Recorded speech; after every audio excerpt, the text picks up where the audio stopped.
So we are getting a new Scream film, this time by way of Spyglass Entertainment.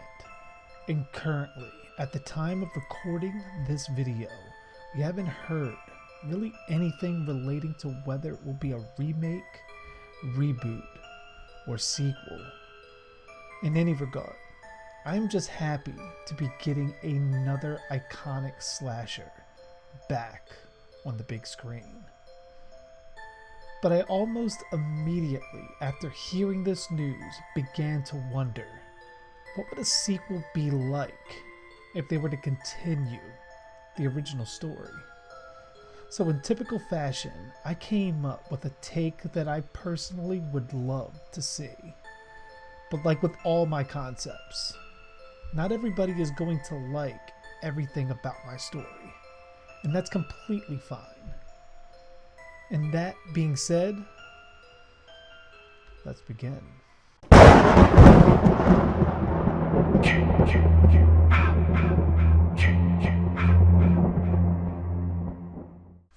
We start off with a phone ringing in a house within a secluded wooded area as Sidney Prescott answers. On the other end is a documentary filmmaker trying to get Sidney to appear on his project that he is doing for the anniversary of the Stab movies. Sidney declines and hangs up. Bored, she decides to go online where she sees a documentary that Gale Weathers made a few years back detailing the lives and murder sprees of each real-life Ghostface. Sidney would then get a DM through her instant messenger, simply saying, "Hi." Sidney ignores the message and closes it, only to get another one. "What's wrong? Don't want to talk?" Sidney responds, "I'm sorry, do I know you?" A few moments pass before a video message is sent, showing the outside of Sidney's home, with her at her computer as the camera peers through her window. Then, the camera slowly turns, revealing a person dressed as Ghostface standing outside before the message cuts off.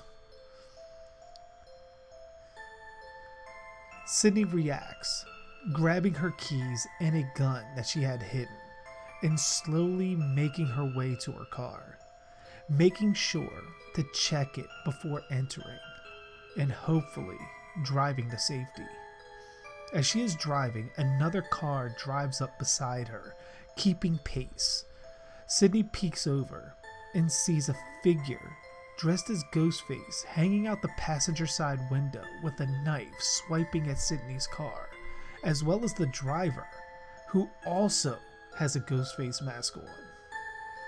She loses control of her vehicle and incidentally takes her seemingly would-be attackers with her. As we see the aftermath of the wreckage, we see a female figure that we can only assume is Sidney, crawling from one of the vehicles, covered in blood and clearly hurt, only to be met by Ghostface, now with a bloody mask. Ghostface forces her head into the ground as we see her eyes wide, reflecting back, Ghostface raising his knife and stabbing down, cutting to the title card, Scream 5. Next, we open to the same wreckage, this time in the daylight hours as police investigate, finding Sidney's gun and traces of her blood, along with two bodies, one burned and face completely smashed from the crash, the other stabbed multiple times with her face completely bludgeoned beyond recognition and her fingertips sliced off. Both victims are female. Amidst the wreckage, a half-burned Ghostface mask is also found near the driver of the car that was chasing Sidney. Fearing the worst, it's assumed that Sidney could possibly be one of the bodies, but investigators cannot be sure at this time due to their mutilated status.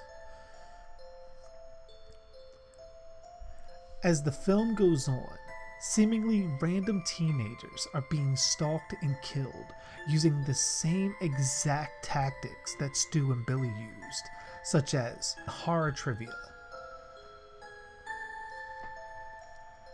Only none of the victims have any connection to Sydney at all, but they do have a connection to each other online in Stab and Ghostface fan club groups and forums, where they wrote about how they would have killed Sydney if they were Ghostface, and revealing to one another their admiration for their favorite Ghostface killer.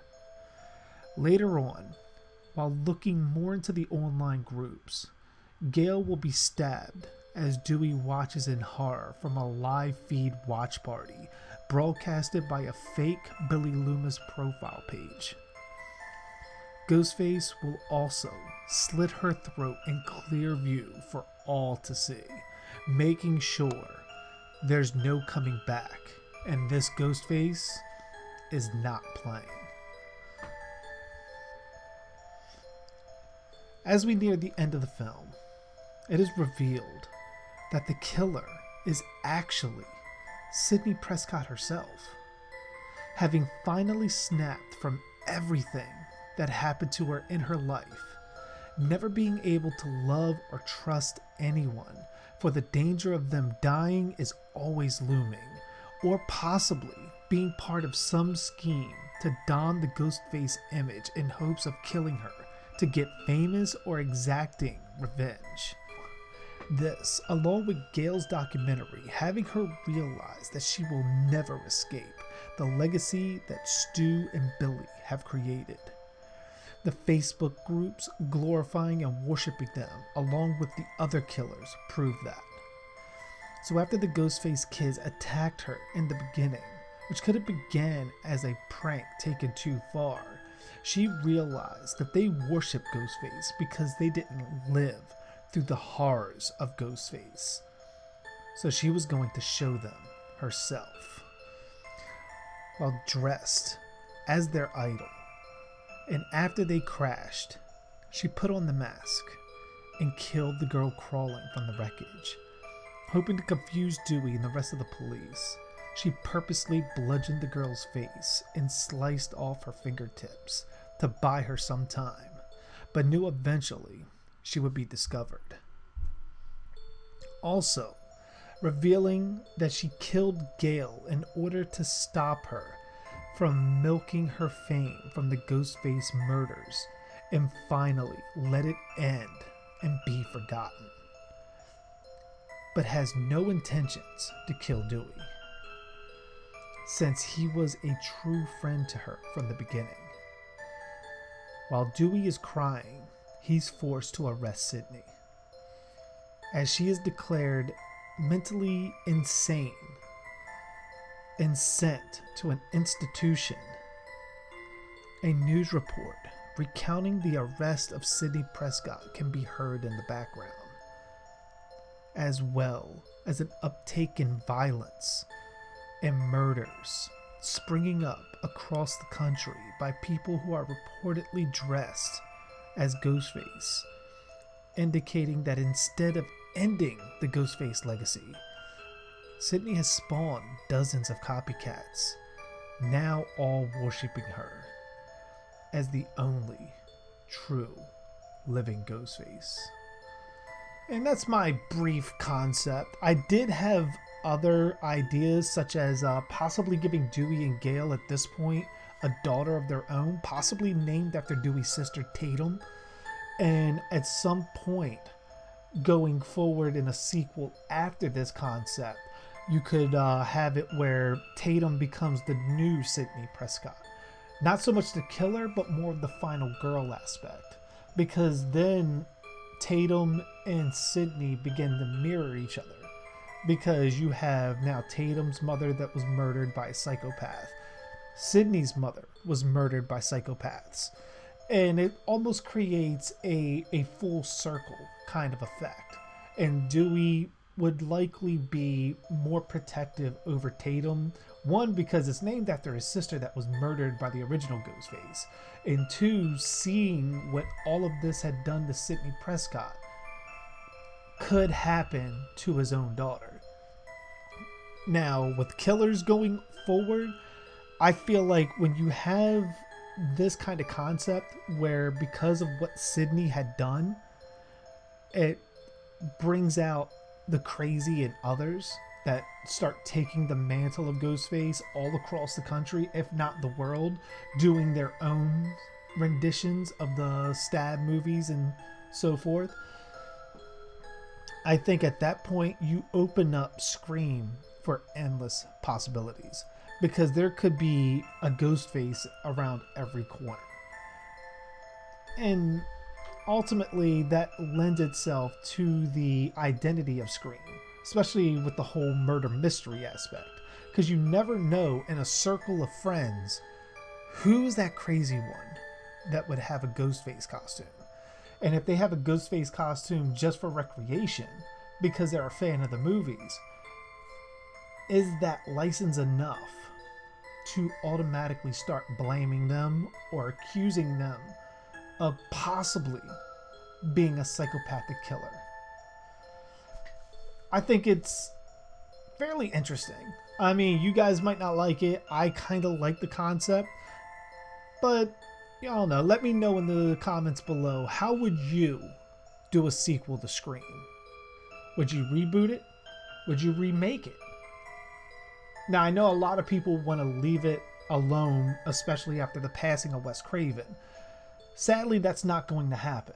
That is the only unrealistic stance that we're going to take. And it's going to be what it is. Now, will that constitute it into not making money? Probably not. But I don't know. We'll see. Like I said, comment below. Let me know how you would do Scream. And be sure to like, share, and subscribe, as well as hitting the notification bell to be alerted whenever a new video is uploaded. And as always, I am JG Dark, and thanks for watching.